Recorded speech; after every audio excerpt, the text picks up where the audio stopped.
about myself. Just please, I mean, if anybody does want to stand up and talk about another case afterwards, that's fine. Right, the reason I'm here, I'm an environmental student, I'm in the last part of my master's degree, and I've been following this industry for about possibly 2 years. I've followed what happened at Walkington. I was at Bartmoss on the front line from day one, with a lot of people over on the right, and we know this industry. We know this industry on a daily basis. It takes over our lives. It's 24 hours a day to stop this industry because we've seen the devastation it's causing around the globe. But I'll come to that in a bit. And where I'd like to start is thanking the community for the support we've had since we've been here, which has been great. It's been water, food, people stopping by from all social, philosophical backgrounds. You know, there's been many people, many days, and that's good. It makes us feel welcome, and it's embedded us there. So I'd like to thank everyone for that who's been onto the camp, and there's probably many that have been here, and the same for John and Val. As far as we're concerned, their human rights have been breached. We have a lawyer in Manchester who's been dealing with this specifically because it's a new industry. It's hard to get any environmental barristers or solicitors dealing with this issue, and he's been dealing with it up there, and there was 200 odd arrests over the winter. The policing was the same as the miners. Most of the charges so far, there's been one conviction and there's been over 20 thrown either not guilty or dismissed because there's a lack of evidence or people were getting assaulted before they were getting arrested. The way they played it in Manchester was to arrest people, give them the bail conditions, to keep them away from there, to crush the movement. We will see the same here up on the top road. This is what we've been fighting on a daily basis. Some of us on our last lives. We're one step away from prison. We're fighting for what's right. But we are committed people, and we'll continue to do it. You know, I'm blessed to be around great people on a daily basis. I live up on the camp, and I'll be there. I've got 2 children, 10 and 15. I've left them at home. I've got back a couple of times for a couple of days here and there throughout the campaign, throughout the winter, and it'll probably be the same here. I'll be here for quite a long time until to see it through. So yeah, I'll be loving that. Just don't get a little light. Right, okay, yeah, I'm going to go on to the most important thing for me to start with is to let you know about the camp clean-up itself. I know there's worries in the area that it's an eyesore up there, and you're not used to it, driving the country and you're seeing the camp. We have already been to Walkington, we've already been to Bartmoss, and both times we're on pages on the side of the road, and both times the clean-up at both camps has been better than what it was before we arrived there. I've got a couple of pictures to show you.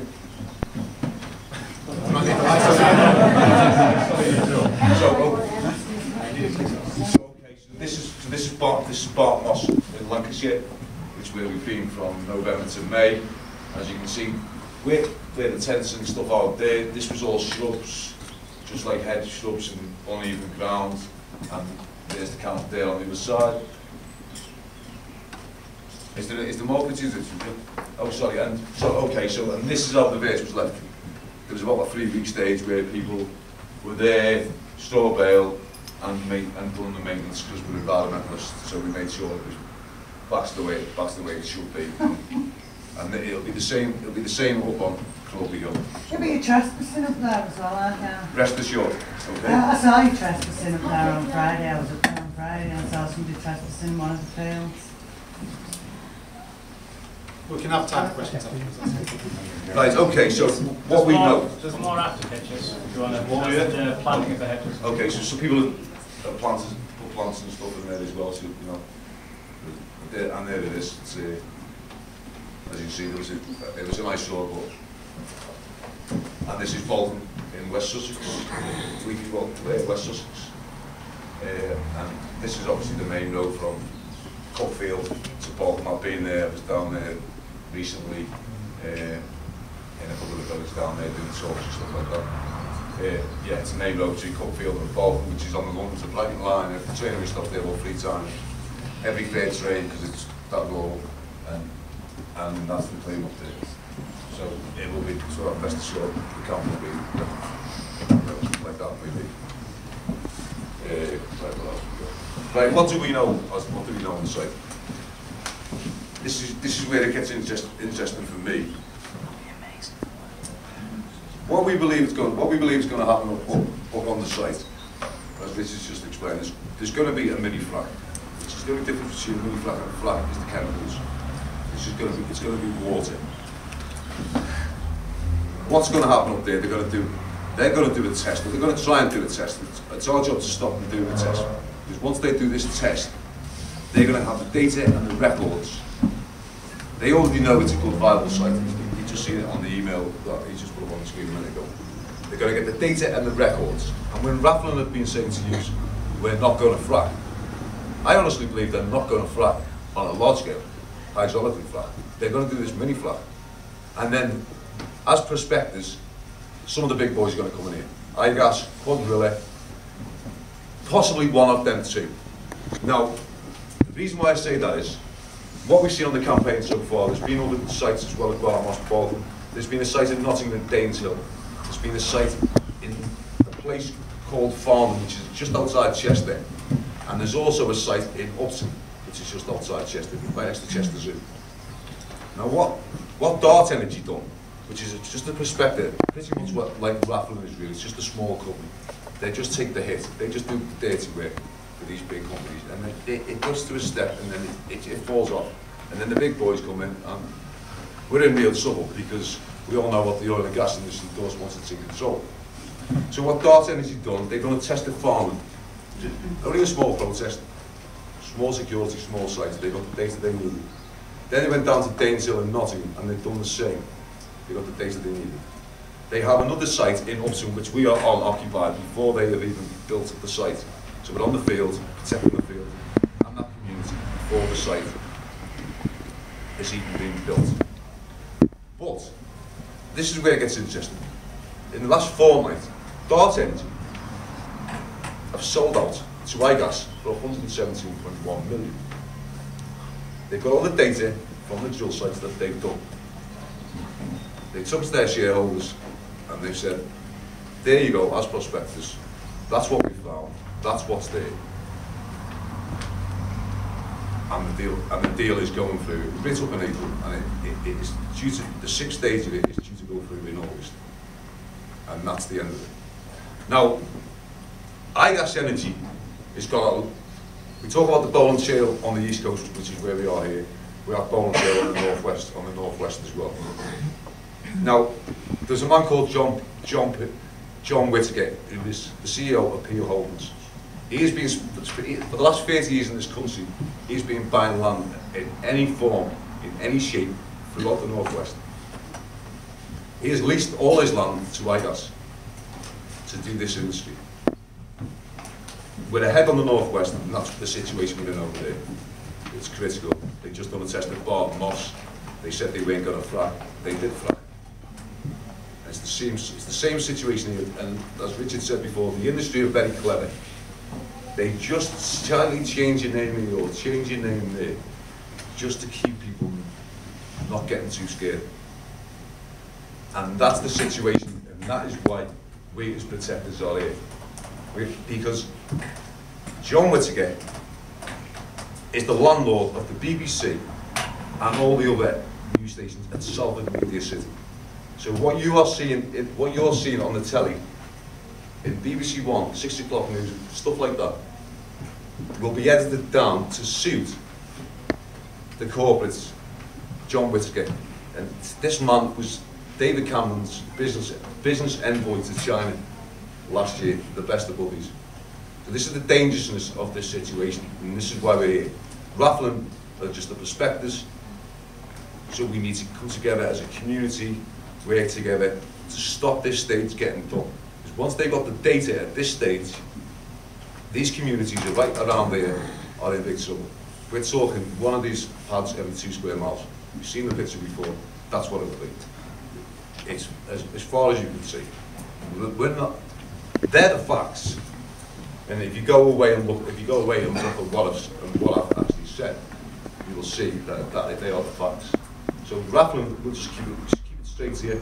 We'll not give you 2 months. We're not going to frack. And that's cool. Let's just keep to the end. Let's get there, get our money, get out. They ain't got to worry about it then. Big boys are going to come in. No one's got a chance in this street. So this is why we're here to stop it at this stage. So as a camp, what we're going to need as a camp is support. We're going to be doing the best we can to stop this stage happening. Whatever, in any way or form. Probably by the time we finish, there'll be a few of us in prison, because the state want us in prison because we're a danger to a heavy investment that they've already got. Lord John Brown has got 1.1 million shares in Crawberry Hill. He's the CEO. He was BP's CEO. He took them from outside the top 100 companies in the world to inside the top 6. And he's done that by cutting environmental issues, health and safety issues, and many other issues. He's all about profit, and the information is there, if you want to go and read it. So that's the situation, that's why we're here. So yeah, blockade and stuff like that. For us, people have just got to come together and get up there and block the road and just stop this stuff happening. Because if it gets through this stage, we're going to have bigger battles ahead. You know, we're going to have to the big boys in Manchester, probably in the south. This community has got a chance to try and stop it at this stage before it gets there. Yeah, so, and moving to Australia, we talked about a little bit about that before. Queensland in Australia is devastated from this industry. Type in Queensland fracking on any Google search to see what this industry does. Once it gets to that stage, the landscape is devastated.